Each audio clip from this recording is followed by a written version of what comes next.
किसान साथियों राम राम। आशा और उम्मीद करता हूं कि आप सब ठीक ठाक हो।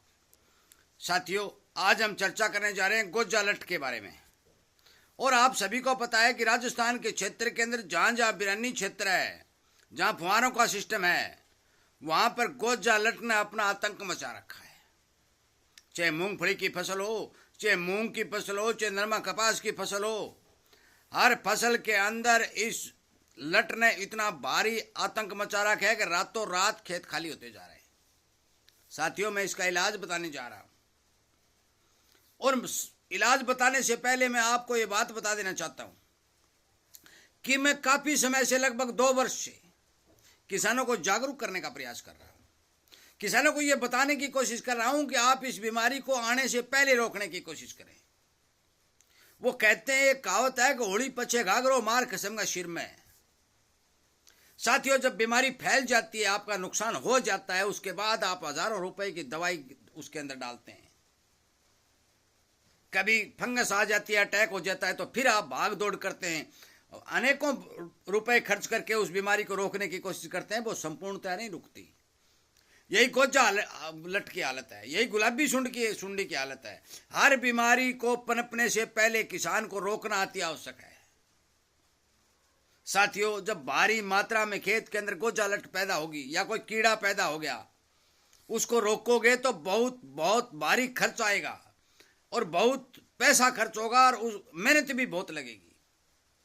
मैं आपको सावधान सचेत करने के लिए, जागरूक करने के लिए वीडियो बना रहा हूं। मैं आपको बता देना चाहता हूं कि इन कीड़ों की पहचान क्या है, इनको रोकने का तरीका क्या है। मैंने अभी मूंग की लट के बारे में एक वीडियो अपलोड किया। उस वीडियो में मैंने बताया कि गोजालट जो है एक फिड़कली जन्म देती है। गोजालट के अंडे को फिड़कली जन्म देती है। उस फिड़कली को पकड़ने के लिए फोरमैन ट्रैप लगाना अति आवश्यक है। गोजालट जो वो एक ट्रैप लगा लोगे तो भी आपको पता चल जाएगा कि ये गोजालट पैदा करने वाली फिड़कली आपके खेत में आ गई।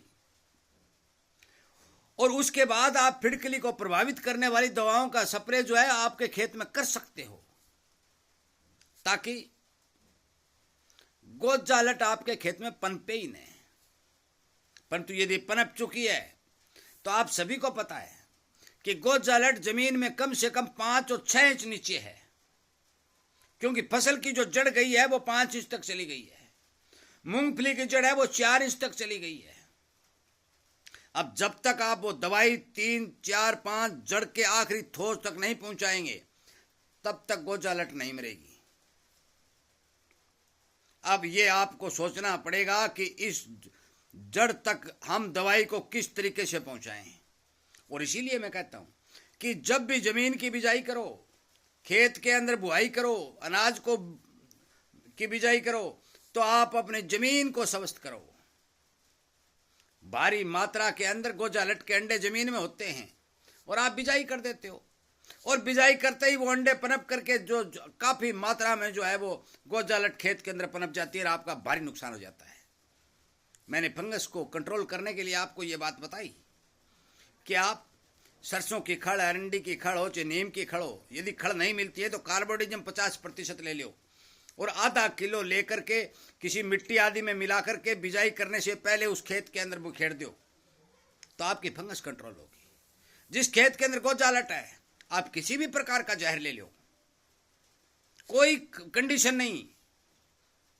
आप एक तारा ले लो, भुजिया वाली एक तारा आती है, किसी चीज में मिला लो और बुआई करने से पहले छिड़क दो, और छिड़कने के बाद उसकी बुआई कर दो।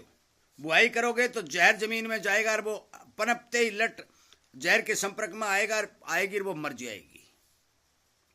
पहला पानी चलाते समय आप जहर का इस्तेमाल कर दो तो पहले पानी के साथ ऊपर की जड़ें, छोटी जड़ें होती है, और छोटी जड़ों तक पानी और दवाई पहुंचाना आसान होता है। और उस दवाई को यदि छोटी जड़ों तक पहुंचा दोगे, वहां पर जो गोजालट होगी छोटी होगी तो वो उसी टाइम खत्म हो जाएगी। परंतु आज इतनी बड़ी हो चुकी है और जड़ 5 और 6 इंच तक चली गई है। साथियों, मैंने काफी विशेषज्ञों से बात की है। उन्होंने मेरे को बताया कि एक एमिडाक्लोप्राइड नाम की दवाई आती है। एमिडाक्लोप्राइड, दोबारा सुन ले, एमिडाक्लोप्राइड नाम की दवाई आती है। उस दवाई को 250 और 300 ml किसी लाल मिट्टी में किसी भी प्रकार की मिट्टी में मिलाकर अपने खेत में बिखेर दें और ऊपर से फुहारा चला दें। इस दवाई को यदि आप जड़ के आखिरी छोर तक पहुंचाने में कामयाब हो जाते हैं तो 100% आपकी गोजालट मरेगी। बाहर की एकतारा आती है, एकतारा से भी मरेगी। रीजेंट भी इसे प्रभावित करती है, मोनो भी इसे प्रभावित करती है, परंतु सबसे ज्यादा रिजल्ट जो है इमिडाक्लोप्राइड का बताया गया है। अब नहरी क्षेत्र की जो पक्की जमीनें हैं उनमें नक्के से पानी दिया जाता है, उसमें इस दवाई को जड़ तक पहुंचाना आसान होता है, क्योंकि पानी के साथ यदि हम दवाई चलाएंगे तो वो जड़ के आखिरी छोर तक चली जाएगी। परंतु जहां फुहारा सिस्टम है वहां पर इस दवाई को जड़ तक पहुंचाना इतना आसान काम नहीं है साथियों, क्योंकि अब पौधे की जड़ बहुत लंबी बन चुकी है। यदि कोई किसान जड़ तक दवाई पहुंचाने में कामयाब हो जाता है तो मान के चलो कि इस लट को मरना ही पड़ेगा। परंतु 2 या 3 और 4 आंगल के अंदर यदि आप नमी प्रदान करके उसके साथ दवाई चला देंगे तो ये उस नमी और दवाई से नीचे बैठी है, इस तक दवाई पहुंचेगी नहीं, तो फिर ये मरेगी कैसी। साथियों, मैं आप सभी को सावधान और सचेत करने के लिए बता रहा हूं कि आगे से यदि आप कोई खेत में मूंगफली, मूंग, जिस खेत में गोजालट की शिकायत है उस खेत को जहर से गोजालट के अंडे मुक्त करने के बाद अपनी फसल की बिजाई करें। दूसरी बात, जिन खेतों के अंदर मौके पर छिद्दी पतली एक्का दुक्का कहीं गोजालट दिखाई दे रही है वो किसान तत्परता से, जो मैं बता रहा हूं, इमिडाक्लोप्राइड हो चाहे एकतारा हो, इस तरह की जो दवाइयां लेकर के उस दवाई को पौधे की जड़ के आखिरी छोर तक पहुंचाने की कोशिश करें ताकि उसे संपूर्ण रूप से खत्म किया जा सके। यदि आप इसको आखिर तक पहुंचाने में कामयाब नहीं होते तो फिर इसका कंट्रोल नहीं है। और यह भी मैं बता दूं कि हर पानी के साथ यह दवाई चलानी पड़ेगी। आप 10 दिन में पानी लगाएं, 12 दिन में लगाएं, 15 दिन में लगाएं, चाहे 8 दिन में लगाएं, हर पानी के साथ 250 और 300 ग्राम जहर मिट्टी में मिला करके अपने खेत में छिड़काव करें और ऊपर से पानी के फुहारे चलाएं, तो धीरे धीरे ये दवाई जो है जमीन के अंदर जाएगी, उस गोजालट को प्रभावित करके मार देगी। यदि आप इस पर काम नहीं करेंगे तो ये इतनी फैल जाएगी कि आपके जहां भी आप मिट्टी में हाथ लगाओगे आपका गप्पा भर जाएगा, क्योंकि इनकी जनसंख्या बहुत ज्यादा होती है। इसकी उम्र 1 वर्ष होती है। 1 वर्ष तक गोजालट इस तरह से जीवित रहती है और अनेकों सामान को खाकर जीवित रहती है और बड़े बड़े दरख्तों को मार देती है। तब मान के चलो कि मूंग, मोठ और मूंगफली की फसल इसके आगे क्या मायना रखेगी। साथियों, मेरा आपसे विनय निवेदन है कि आगे आने वाले समय में जब भी आप खेती करें, गोजालट को पकड़ने वाली फिड़कली के लिए ट्रैप लगाएं। फिड़कली अंडे नहीं दे, इस बारे रीठा, नीम ऑयल और पुरानी छाछ का स्प्रे करें। और यदि फिर भी आपके खेत के अंदर गोजालट का प्रवेश बनता है तो जो मैं बता रहा हूं, इमिडाक्लोप्राइड हो, चाहे ये आपकी एकतारा हो, चाहे रीजेंट भी हो, काफी दवा, मोनोशील हो, जो भी हो, उसको पौधे की जड़ तक पहुंचाने का काम करें। छोटे पौधों के अंदर यदि आप दवाई का इस्तेमाल करोगे तो आपको ज्यादा कारगर रिजल्ट मिलेगा। बड़े पौधों में इतना रिजल्ट नहीं आएगा, क्योंकि बड़े पौधे होने के बाद दवाई वहां पर पहुंच नहीं सकती और लट मर नहीं सकती। तो इसका मतलब है कि अब पछताए क्या होता है जब चिड़िया चुग गई खेत। साथियों, मैं किसान को जागरूक करने का प्रयास कर रहा हूं। आप ये मत सोचिए कि यूट्यूब चैनल है ये वैसे ही लग रहा है।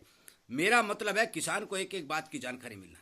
इसीलिए मैं आपसे विनय निवेदन करता हूं कि आप इस चैनल के साथ जुड़िए और इन बातों का फायदा उठाइए और अपने खेत को बचाइए। अब बहुत से किसानों के खेत में संवाददाता जा रहे हैं, वीडियो बना रहे हैं, वीडियो यूट्यूब पर डाल रहे हैं, कोई फायदा नहीं होने वाला, कोई सुनने वाला नहीं है। सरकार मौन है, उसके भी कानों में डुज्जे फंसे हुए हैं, सारे अधिकारी मौन हैं।